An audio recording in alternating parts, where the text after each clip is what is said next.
Old-growth forests can store a lot of carbon to combat climate change, but that's only part of the story. We need young forests, too. A young managed forest grows more rapidly and sequesters or pulls more carbon from the atmosphere every year than an older forest covering the same area. While old forests do store a lot of carbon, their ability to sequester and store carbon decreases over time.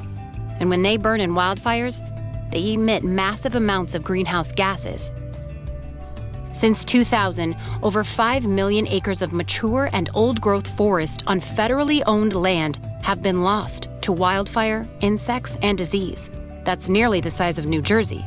Having a healthy balance of old and young forests is important. We can only achieve that balance through the renewable cycle of harvesting and replanting. The world's leading climate scientists agree. The UN Intergovernmental Panel on Climate Change says sustainable forest management maintains and enhances carbon stocks, both in the forest itself and by transferring carbon to long-lived renewable wood products.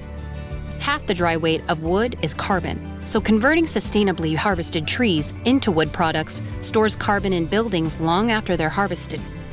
Our climate also benefits when we use wood as a substitute for other building materials, like steel and concrete, that require a lot more fossil fuels to produce.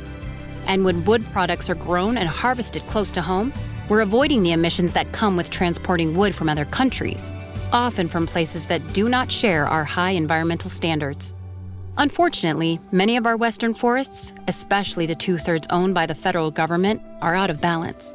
They are older and unnaturally overstocked with too many dead and dying trees that are fueling today's megafires. In some western states, emissions from wildfires are larger than their own transportation and energy sectors. Instead of actively sequestering carbon, unmanaged western forests are converting into net sources of carbon and other greenhouse gases.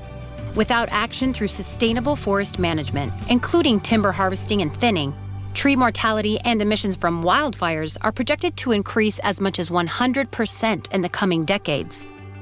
Actively managing our public lands, including national forests, and using more carbon-friendly wood are key parts of the climate solution, and achieving healthier, more resilient forests, more sustainable buildings, less carbon in the atmosphere, and a cooler planet.